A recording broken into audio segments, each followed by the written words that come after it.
আল্লাহ রাসূল সাল্লাল্লাহু আলাইহি সাল্লাম বলেছেন, আমার উম্মতের পর আয়ু বয়স হবে 60 থেকে 70। কিছু লোক এই কে অতিক্রম করবে। সমাজ উপস্থিতি, অতএব আমাদের গড় আয়ু 60 থেকে 70। চলে আসা মানুষ আমাদের এই 60-70 বছরের জীবনকে যদি আমরা প্রাধান্য দিয়ে ওই আখিরাতকে ভুলে যাই, আমরা হব ক্ষতিগ্রস্ত।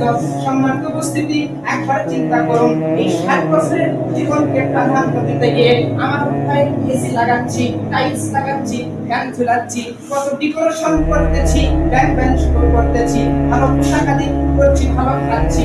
সম্মানিত উপস্থিতি, যখন আমি মারা যাবো এগুলো আমার আর কিছুই থাকবে না। এই 50-60-70 বছরের জন্য যদি এসি লাগানো লাগে, ফ্যান লাগানো লাগে, এত ডেকোরেশন করা লাগে, ভালো মন্দ খাওয়া লাগে, ভালো পোশাক করা লাগে, তাহলে আপনি চিন্তা করুন যে আপনি চিরস্থায়ী থাকবেন, যেখানে কোনো আপনার মরণ ঘটবে না।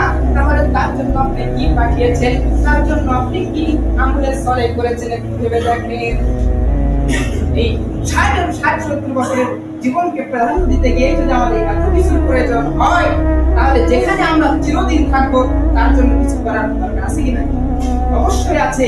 এই আল্লাহ রাসূল সাল্লাল্লাহু আলাইহি সাল্লাম বলেছেন, আমার উম্মতের পর আয়ু বয়স হবে 60 থেকে 70। কিছু লোক এই কে অতিক্রম করবে। সমাজ উপস্থিতি, অতএব আমাদের গড় আয়ু 60 থেকে 70। চলে আসা মানুষ আমাদের এই 60-70 বছরের জীবনকে যদি আমরা প্রাধান্য দিয়ে ওই আখিরাতকে ভুলে যাই, আমরা হব ক্ষতিগ্রস্ত।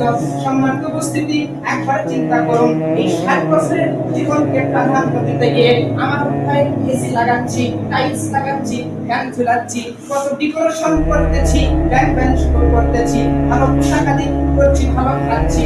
সম্মানিত উপস্থিতি, যখন আমি মারা যাবো এগুলো আমার আর কিছুই থাকবে না। এই 50-60-70 বছরের জন্য যদি এসি লাগানো লাগে, ফ্যান লাগানো লাগে, এত ডেকোরেশন করা লাগে, ভালো মন্দ খাওয়া লাগে, ভালো পোশাক করা লাগে, তাহলে আপনি চিন্তা করুন যে আপনি চিরস্থায়ী থাকবেন, যেখানে কোনো আপনার মরণ ঘটবে না।